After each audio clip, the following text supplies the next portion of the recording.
Dr. Taras Kuzio is a British academic and professor of political science at the National University of Kyiv Mohyla Academy. He's also an expert on politics, crime, and security in Russia, Ukraine, and Eurasia. Taras is of Ukrainian descent and received BA in economics from the University of Sussex, an MA in Soviet studies from the University of London, and holds a doctorate in political science from the University of Birmingham. His most recent book is Russian Nationalism and the Russo-Ukrainian War, which was published prior to the full-scale invasion of Ukraine. He's also an associate research fellow at the UK's Henry Jackson Society think tank and has contributed to the Atlantic Council, Foreign Affairs, Kyiv Post, New Eastern European and International Relations, and many others. I could fill the whole hour with the list of your accomplishments, Taras. But let's jump into the interview. Welcome back.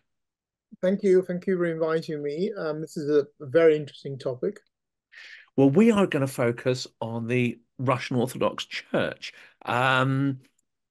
Obviously, it plays a crucial role in Russia's imperial expansion. It's very closely aligned with the Kremlin and with Putin. And I think it's worth unpacking those sort of multiple threads there and how they actually, the importance of that in the attempt to coerce and control Ukraine as well. And then latterly in the interview, we're going to switch to the US and potentially the role of evangelicals in possibly changing the mind within the GOP in the funding that we've seen. But that's two sides of the same coin, isn't it? We've got Russian Orthodoxy, but we also have Russia repressing and destroying other denominations or other religions, such as the sort of Baptists, etc., and Protestants in Ukraine. Where does this come from? Where does the alignment between Russian Orthodoxy and imperialism really find its genesis? Well, the Russian Orthodox Church origins, as it were, of the current one inside Russia, we can trace back to World War II. It was banned by the Bolsheviks as all churches were banned in the 1920s, 1930s under Lenin and Stalin. But Joseph Stalin during the war wanted to mobilize Russian nationalism against the Nazi invaders. And so, of course, he tempered his communism and made a greater emphasis on Russian imperial nationalism. So in 1943, the Russian Orthodox Church is re-legalized, revived as a church. At this time, you've already got an emigre Russian Orthodox Church, which fled during the Russian Civil War and Russian Revolution. So that's kind of separate. But from 1943 onwards to the end of the USSR in 1991, you've got a Russian Orthodox Church, which is an ally of the Soviet regime. But not only an ally, this Russian Orthodox Church is completely infiltrated by the KGB. I mean, this is not something I'm making up or exaggerating even. And the current Russian Orthodox Church Patriarch Kirill it's well known on the internet, has a well-known KGB pseudonym. And so the senior clergy of the Russian Orthodox Church worked on behalf of the Soviet state, in return for which they received, of course, a range of benefits. This particularly was the case both in republics like Ukraine, where they helped to impose the Soviet Russian system, but also abroad. The Russian Orthodox Church was very active in a number of Soviet front organizations like the World Peace Council and elsewhere, as a way of kind of projecting the Soviet Union as a peace-loving country. I remember going to the World Peace Congress, first time ever being held in a NATO member country was in 1986 in Copenhagen, Denmark. And the Russian Orthodox Church was very much present there, lots of clergy, trying to portray the Soviet Union as this peace-loving country, and of course NATO and the West, the United States, Britain, as warmongering. This, of course, was a joke because the Soviet Union at that moment was fighting in Afghanistan. But nevertheless, this kind of rhetoric appealed to countries in the what is now called the global south, then was called the developing world, and lots of these similar types of front organizations were then kind of, you had Russian Orthodox clergy sitting in them, but basically acting on behalf of the KGB. Inside the Soviet Union, more importantly, in terms of what our conversation today, the Russian Orthodox Church was the only legal religious body, religious confession allowed in republics such as Ukraine and Belarus.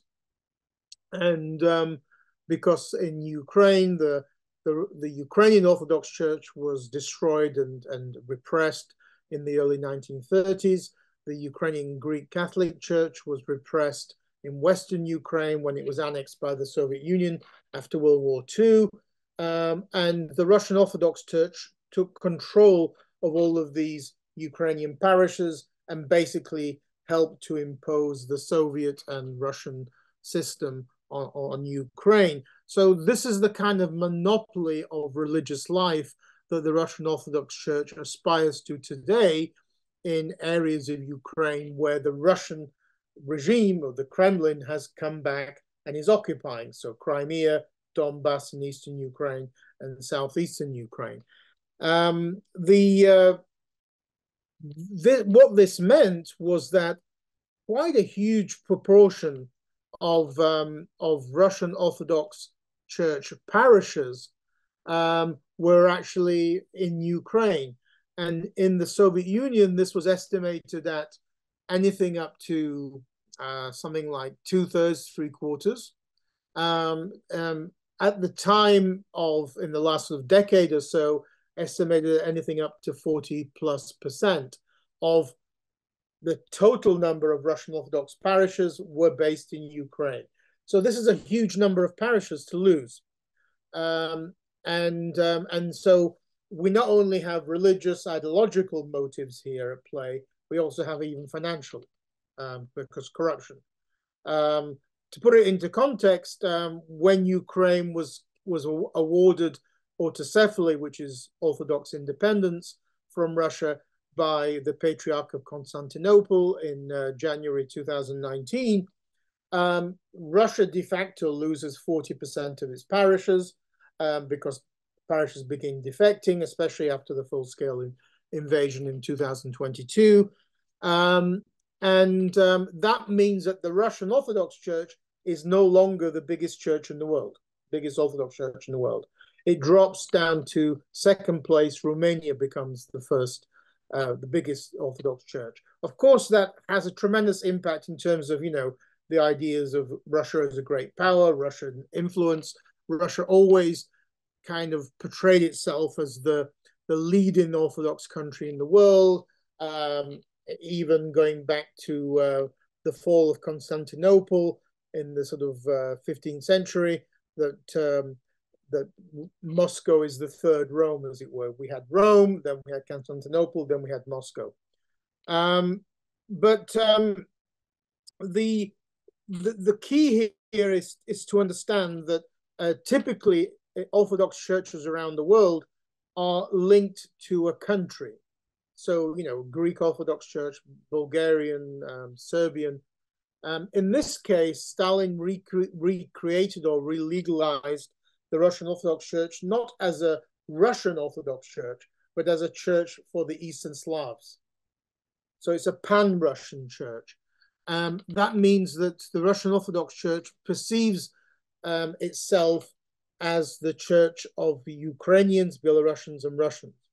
That it believes that its canonical territory is not only the Russian Federation, but also Ukraine and Belarus. So when the Patriarch of Constantinople, his first step in 2018 was to remove Ukrainian Orthodox believers from under the canonical control of Russian Orthodox Church and under the control of the Constantinople Orthodox Church. It gets a bit complicated. Can we see the roots of that was like an earthquake. That's like an earthquake. I mean, you're literally throwing like a nuclear bomb inside the Russian Orthodox Church, because you're saying, sorry, it's over, guys. 600 years of party time is over. Now Ukraine comes under the canonical jurisdiction of Constantinople, not Russia. And then the next step after that was the granting of autocephaly to Ukraine. This was such a massive shock, an earthquake, to Putin that he called an emergency meeting of the Russian Security Council for this religious question. Because, of course, it's not just religion, it's geopolitics, it's control of territory, it's history, it's mythology, it's all of these things together. And can we link that to Yeah. this idea of Novorossiya? If it's claiming jurisdiction over, one would assume, all the Russian-speaking lands, all the Russian-speaking peoples, all the areas which Russia considers to be its historic right, then the church is essentially allied with that sort of imperial goal. Or is it impossible to Yes. divide, so-called spiritual and imperial objectives? No, you can't divide these two because the Russian Orthodox Church views itself as the spiritual embodiment of that pan-Russian identity, which actually was embraced by the Russian Orthodox Church far earlier than Putin. Kirill, the current patriarch of the Russian Orthodox Church, was appointed in 2009, and Putin began to promote this kind of pan-Russianism when he returned to the presidency in 2012. So in many ways, Kirill was ahead of the curve, ahead of Putin, and Putin has kind of tagged on, of course, doing his own ideological development by looking at white Russian emigre, nationalistic authors, imperialist authors in the white Russian emigres, and also helping to consolidate together, to unite the Russian Orthodox Church in Russia and the Russian Orthodox Church in the Russian diaspora.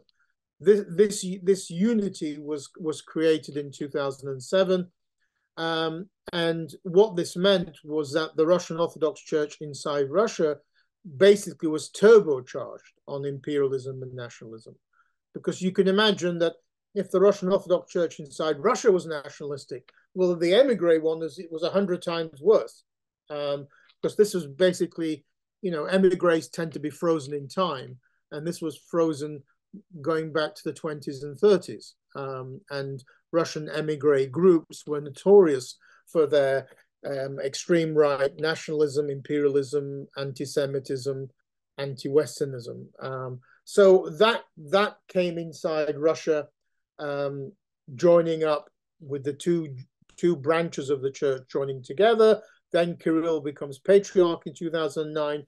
Putin becomes president in 2012, and then the whole show starts rolling. And you have pressure on Ukraine and Belarus to basically reunite with Russia in this kind of pan-Russian nation. The first aggression in Ukraine 2014, that didn't work, didn't bring Ukraine back, as it were, and then 2022. So you cannot divorce the Russian Orthodox Church's support for what it calls the Holy War in Ukraine, to recover historical Russian lands, as it's called.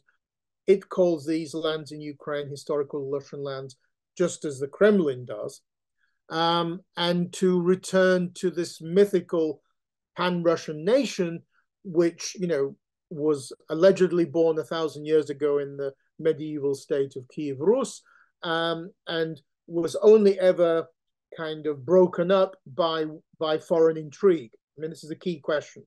That the natural state for these three peoples is unity, and when they're not unified, it's because of the Poles, the Austrians, the CIA, or the European Union, whoever.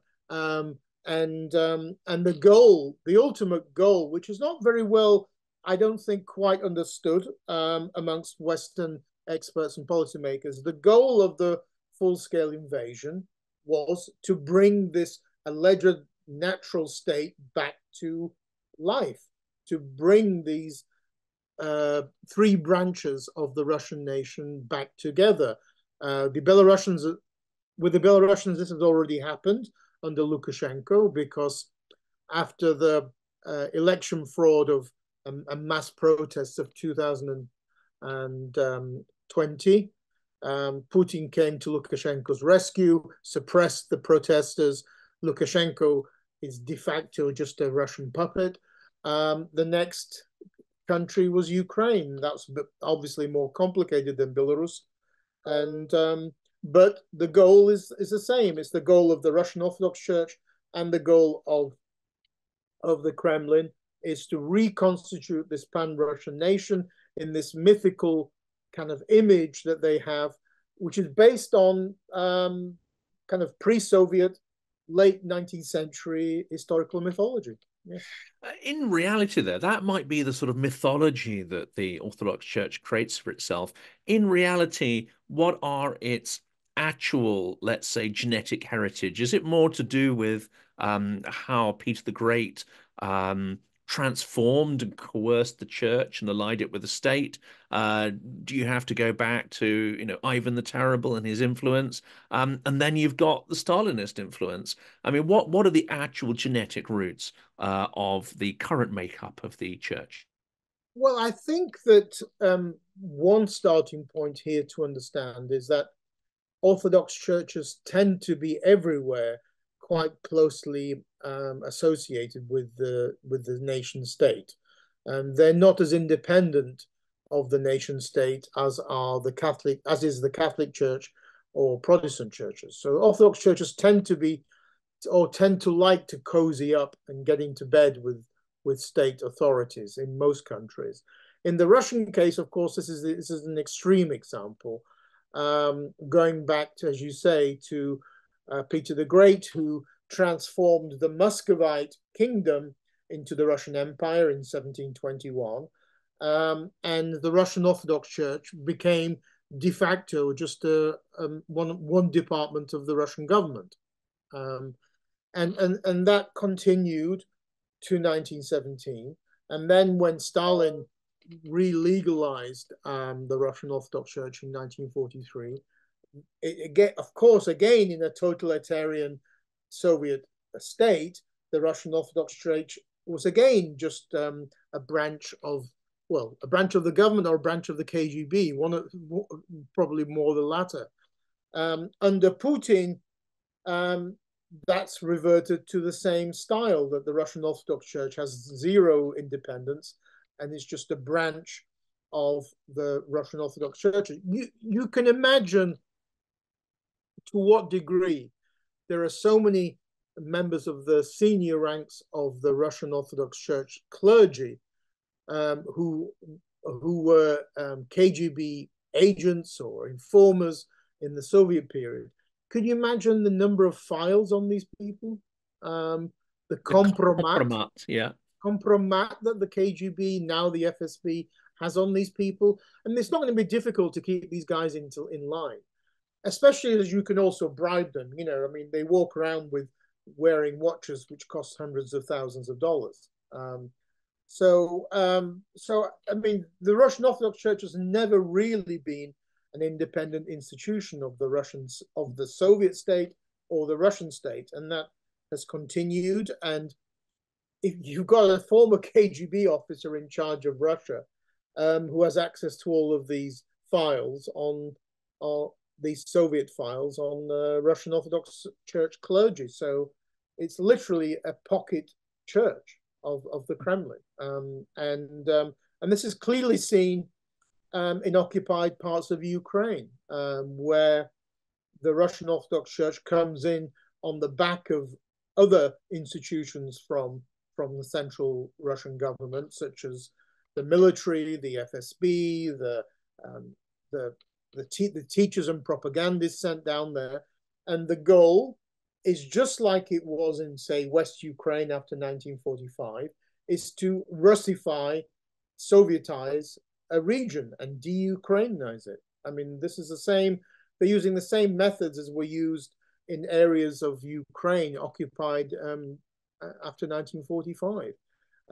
Ukrainian history, Ukrainian books are burnt or thrown away. Russian teachers are brought in to push the case. Russian Orthodox priests are operating. Protestant churches, Ukrainian Greek Catholic, and Orthodox Church of Ukraine. Those three religious confessions are repressed. Their clergy are often murdered or imprisoned, and their properties are confiscated.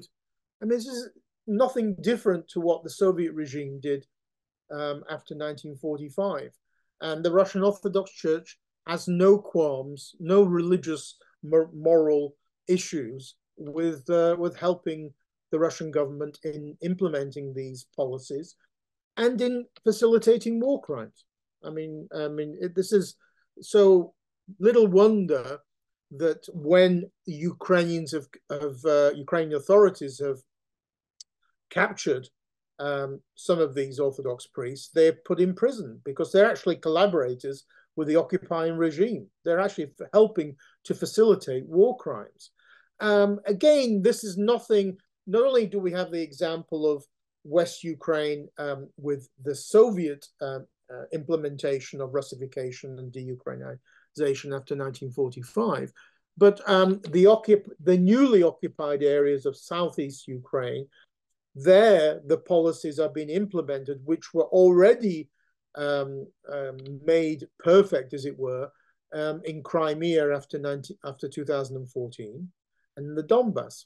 So the current Russian occupation authorities in southeastern Ukraine have about 8-9 years of practice and experience of implementing the dismantling of the Ukrainian state, Ukrainian education, repression, political, religious repression. They've already been doing this in Crimea and in the Donbass since 2014. And so they've brought these same policies, which have as their legacy the Soviet policies, they've brought these into occupied southeastern Ukraine. And this is why this is a very different style of occupation, say, to what was happening, say, in World War II, because the Russian authorities are not just occupying an area and maybe exploiting it economically. They're doing deliberate policies to Sovietize and Russify these areas and destroy any Ukrainian identity in them. And this, in turn, is an example of what will await the rest of Ukraine if Russia wins the war. And because the church is embedded in communities, they could be in cities or rural communities, they would tend to know all the people. They would tend to know what's going on, I assume. Yes. So does that mean they play a central role in propaganda? Do they also play a central role in basically, creating lists of uncooperative people, whether that is, Baptist or other denominations, or just people who are, more Ukrainian, as it were, or openly expressing? So are they part of that active network of spying and I don't know the word for it really, denouncing Ukrainian citizens? They are, and the clergy that have been imprisoned by the Ukrainians have been imprisoned for this kind of activity, of being involved and cooperating with the Russian intelligence services in supporting repression and in fingering people, and even in some cases in assisting Russia in military attacks. For example, giving the Russians intelligence about the movement of Ukrainian troops. So they're very actively involved. Propaganda-wise, yes, they are promoting the Kremlin's lines of propaganda and disinformation that the Russian army is not invading Ukraine; it's liberating Little Russia from repression by these Nazis, that these lands are historically Russian lands, just returning to Russia, This is not any kind of occupation or annexation, that there is no Ukrainian nation. This is a fiction dreamt up by Nazis and CIA, etc. There is no Ukraine. Little Russia is part of this pan-Russian nation. We all fought together in the Great Patriotic War. We were all born together in Kyiv Rus. Therefore, we should always stick together. Anybody who's opposed to that is a Nazi working for the CIA. All of these kinds of idiotic, lies are promoted by both teachers and propagandists sent and media specialists sent from Russia, and by the Russian Orthodox Church. Yes, I mean, it has access to churches and pulpits and meetings.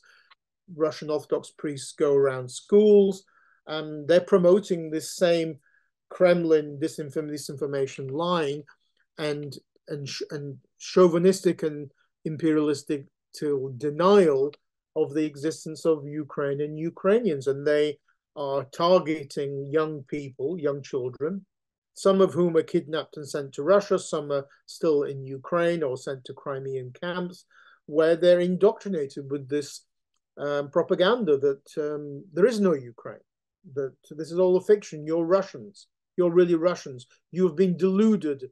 You've been led into this fictional world that you're Ukrainians. In fact, you're Russians, and we're telling you what you should be thinking of yourselves. And they use both the Russian Orthodox Church and these various youth groups that have been created, kind of young cadets, young military cadet type groups, to promote this propaganda and this brainwashing of children. And hence why it's so important for Ukraine to liberate these territories as quickly as possible, because there's a danger that how long is this brainwashing going to last? They're also, by the way, recruiting. This is illegal under the Geneva Convention. They are forcing teenagers into the Russian army, who were then sent to fight the Ukrainian army. In terms of the hostility towards Ukrainian confessions, and this is maybe why one of the factors which has maybe changed attitudes of some Americans who are beholden to the evangelical movement in the US is that Protestants obviously are targeted the most out of all of these non-Russian Orthodox Church confessions, because in the eyes of the Russian Orthodox Church, Protestants are all CIA agents. I mean, this is a fake. This religion should not be in historical Russian land, in Holy Rus. Protestants came as zealous missionaries from the United States. They're all sent by Langley, CIA, and they have often received the worst treatment, even worse than Ukrainian Greek Catholics and Ukrainian Orthodox, because they're perceived as literally as American agents, in the eyes of the Russian Orthodox Church, Ukrainian Greek Catholics and Ukrainian Orthodox have at least some kind of claim, or they've existed in this area. But Protestants are a relatively new phenomena after 1991, and Ukraine had quite a lot of these Protestant parishes, unlike Russia, because they tended to be very successful in parts of eastern Ukraine, where you didn't have much religion, and that was because of the Soviet system. In the industrialized areas of eastern Ukraine, there were very few parishes. When I've driven around the kind of war zones of the Donbass region, I'm just stunned at how few churches there are in the villages, compared to, say, other parts of Ukraine where you would get 3, 4, 5 in a small village. And that was simply because of the Soviet system. In newly industrialized areas, they didn't allow churches to be built, and so Protestants often made a lot of progress in those areas because there wasn't any competition from other churches. And hence another reason why they were targeted far more is because they're operating in this Russian-speaking eastern Ukraine, where the worst parts of the war have taken place and where war crimes have been the highest. And I mean, this is an interesting point because Russian propaganda has been extremely effective at labeling itself as a country of moral values, spiritual values, which has until now gained quite a bit of traction, especially with the sort of, as you say, the more evangelical community. Some of the propaganda that Ukraine is a Nazi state, etc., as absurd as it sounds to our ears in much of Western Europe, this actually plays well or seems to have some traction with large swathes of the more sort of right-leaning evangelical community. That's not to say there aren't exceptions, of course. So how has that happened? But also crucially, as you say now, it seems that some of these actually more realistic narratives and first-party testimony from Christians that actually live repressed by Russia are starting to trickle through into the US. So I'd love to hear your views on that. Well, I think that the kind of the idea, the mythology that somehow Russia is more spiritually endowed, more Christian than the West, tends to appeal on the far right, whereas the idea that Ukraine is some kind of Nazi-run state tends to appeal more probably on the far left of politics. The I mean on the issue of Russia as being more spiritual, more Christian, is not that new. Really, the roots of this are Russia's inferiority complex vis-a-vis the West, which goes back centuries. And the way that Russia deals with this inferiority complex vis-a-vis the West is by saying we are superior.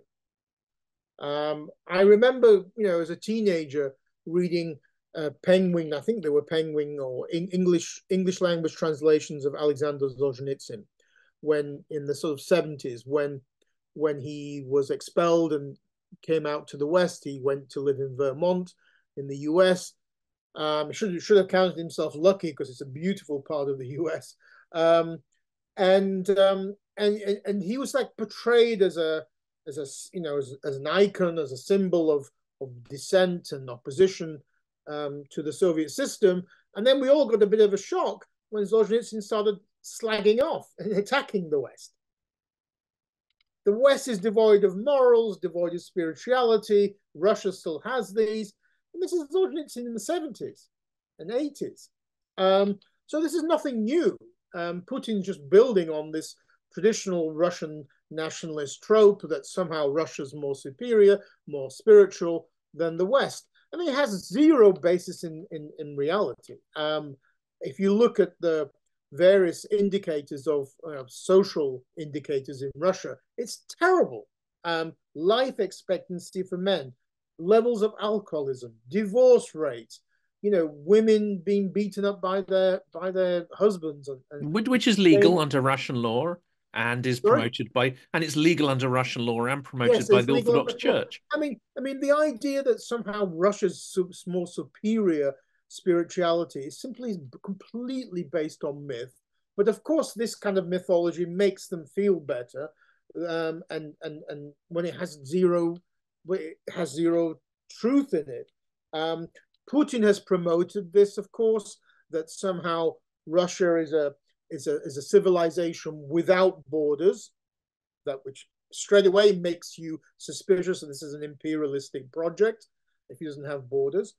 So Russia's a higher plane civilization without borders, superior to the West, the last stronghold of true Christian European identity, because in European Union and in the West, we've gone for disbanding the nation state, globalization, LGBT rights, multiculturalism, you name it, right? But Russia hasn't. Of course, this is all baloney, but it was supported by quite a few people on the far right, including in the US.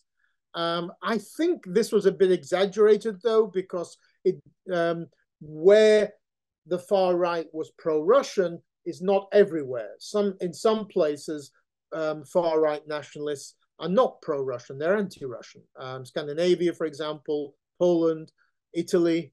The Brexiteers in Britain are not really pro-Putin, and not everybody on the Trumpite wing of the Republican Party is necessarily pro-Russian. I mean, it's a mixed picture. But certainly this kind of idea that Russia is somehow a last bastion where everywhere else is kind of declining, disintegrating, Russia's the last bastion. It maybe worked better when Putin could take off his shirt and strut around, bare-chested on a horse, but he hasn't done that for quite a while, thank God. So I mean that kind of thing is I don't think it's as big as it used to be, maybe 10 or so years ago, and even in places like France and Holland, they've had to tone down, for example, their anti-EU rhetoric, because it's not obviously not popular. And even amongst populist nationalists in Eastern Europe, they can rant and rave about Brussels, but they'll never hold a Brexit in Poland or Hungary. But on the question of the Nazis, I mean, this I think is something that not that many people understand, because many people are new to looking at what's going on in Ukraine and Russia, and they don't have that background in Soviet studies that people like myself, older people, have. And really, the origins of this are Soviet propaganda. I mean, it's as simple as that. In the Soviet Union, the diasporas from the Soviet Union, the diaspora which was attacked the most was always the Ukrainian. And the next in line were the three Baltic states, Lithuanians, Estonians, and Latvians. The Russian diaspora was never attacked by the Soviet Union. Why? Because it never called for independence for Russia from the USSR. Ukraine was the second largest republic, and its nationalist movement was always quite big. So therefore, they were seen as the biggest threat to the integrity of the Soviet state. Ukrainian political prisoners were far higher proportionally in the Gulag than the numbers in the Soviet population. And so this Soviet propaganda rhetoric that you are a Nazi, you're a Nazi collaborator, you're a far-right nationalist, comes from that Soviet background, which of course Putin and the former KGB, who now run Russia, remember. And so what that meant was, if you didn't like the Soviet system, you were a Nazi. If you don't like Russia today, you're a Nazi. I mean, it's nothing to do with your politics. You can be left-wing, you can be centrist, you can be center-right. If you don't want to be part of this Russian world, this Ruski Mir, if you want to be part of Europe instead, then you're a Nazi. And there's a great quote, I remember an interview with the foreign minister of Russia, Sergei Lavrov, a few months ago, where he was asked, how can you realistically call Ukraine a Nazi-run country when you have a Jewish president? And he says, that's not necessarily a problem. We know damn well that Adolf Hitler had some Jewish blood in him, and Zionists and the Nazis collaborated together in the 1930s. So where does this come from? Well, for 2 decades prior to Gorbachev, so from the mid-60s to the mid-80s, so the period when Putin is rising up the KGB ladder, as it were, the Soviet Union promoted what it called anti-Zionism. It was its strong support for the Palestinian movement, anti-Israel, support for Syria and elsewhere, and anti-Zionism was de facto camouflage anti-Semitism. And so you can see from that propaganda era how it attacked this alliance allegedly between Ukrainian nationalists and Zionists. And they're saying the same thing today, that, Zelensky is just, he's a Zionist basically in bed with Ukrainian nationalists. So this is how they explain it. So, I mean, who is that appealing to today? I don't think as many people as in 2014. In 2014, there were a lot more people openly on the left, including people like Jeremy Corbyn, the former leader of the Labour Party, and others, who was talking about Nazis, coming to power in Ukraine in the Euromaidan revolution. This is all the fault of NATO. This crisis is nothing to do with Russia's fault. Today, it's far more difficult to people, I think, in the West, or these kind of Russophiles in the West, to openly say that they support Russia, because for obvious reasons, there's a full-scale illegal war and there are war crimes. So And the how do lies are more brazen, yeah, perhaps, as well. Yeah. yeah. I mean, how they get around this by instead calling for peace. But of course, peace that helps Russia. So let's have peace. Let's end the bloodshed. Ukraine just needs to agree to give up territory. Well, the last question is one that looks forward. So essentially, we have Maidan, we have multiple revolutions that transform the political sphere in Ukraine and show that it's possible to push back against, Russian statism, de-Russify your territory, not perfectly, but it's possible to push back against oligarchic interest, which is often very linked to Russia and criminal networks, and a whole variety of ways in which you can take back your country. Very little attention has actually been focused on the role of the Ukrainian Orthodox Church in doing the same for religion and spirituality, to take it back and create a more organic organization rather than a state-run collection of spies and killers, which you've described.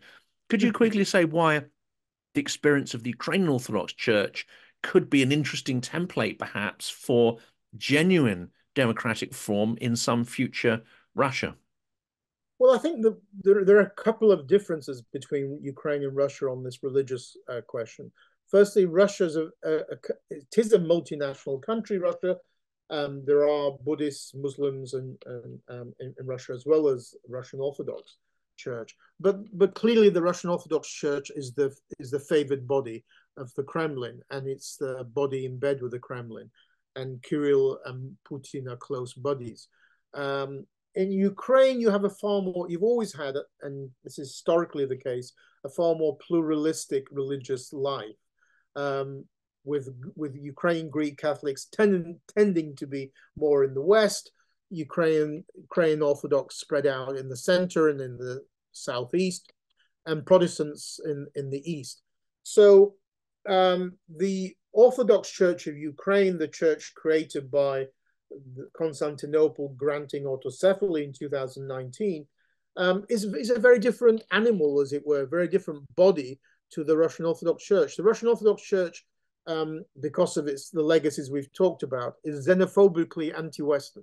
I mean, you think Putin and the Kremlin are xenophobically anti-Western? Look at the Russian Orthodox Church.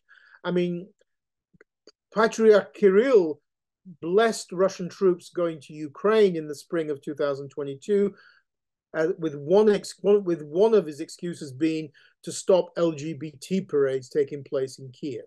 I mean, this is how kind of backward and primitive and this church is.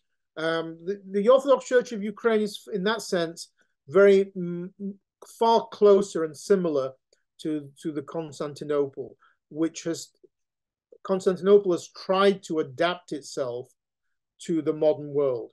It's far more difficult in the Orthodox world than in the Catholic Church, but even there it's difficult. But in the Catholic Church, Catholic Church has tried that since the 1960s. And in that sense, the Orthodox Church of Ukraine is far more in tune with European values, and far more willing to embrace European values, and far closer, shall we say, to Central Europe. And this is because of historical reasons. The Orthodox Church of Ukraine really kind of emerges as an independent institution in the Cossack period of the 17th century, and there its roots are in the Polish-Lithuanian Commonwealth. The Cossacks break free of that, but the intellectual roots of Ukrainian Orthodoxy come from that European influence in the Polish-Lithuanian Commonwealth. The Russian Orthodox Church lives in a completely different world, and has been part of that Russian imperial project, whether Tsarist and Soviet, and now Putinist.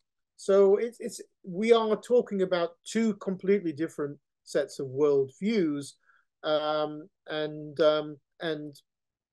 when Ukraine will be eventually free from Russian occupation, Ukraine will even more be in favor of moving west, and the Orthodox Church of Ukraine will be fully in support of that, and fully in support of embracing the kind of values we see as normal and 21st century, not the values of the Russian Orthodox Church, which are from the 19th century. Well, that's fantastically interesting. Thank you so much. We'll have to address in a future episode Ukrainian victory, what that entails, and what will have to change to drive back the Russian imperial ethic or non-ethic, as it were, and reverse that deep historical process. But Well, that's almost yeah, certainly for another I episode. think Timothy Snyder said something very important on this a couple of days ago, and I think it's worth ending on this note that that we should actually not be afraid of Russia's military defeat, which has been the case dominating the Biden administration in Germany under Scholz. We should actually be embracing it. Why? Because every time Russia has historically been defeated, whether in the 19th century or other times, it's led to reforms. It's led to change inside Russia. It's not led to the coming to power of an even crazier nationalist. It's actually led to reforms and change in Russia. And if you want to see a future non or post-imperial democratic Russia, Russia's military defeat is the only way to go in that direction. And so hopefully with this new military aid package from the US, and with a new the biggest British military aid package was announced a few days ago. Germany probably will follow now with Taurus missiles as well. This is going to be, I think, a very decisive military campaign this year.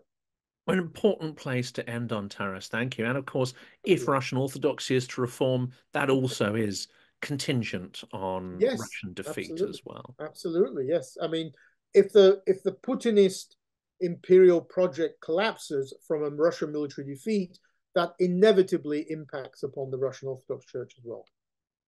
Taras, thank you so much. I look forward to picking these conversations up, especially as all these munitions and armaments start to filter through to the front lines. And we very much hope they have an effect, a strong effect on allowing Ukraine to fight back and retake its territories. Thank you so much for sharing your views with the audience once again. I know your sort of passion and erudition goes down very well with the audience. So I really appreciate you appearing once again on the channel. Thank you very much, and look forward to talking again.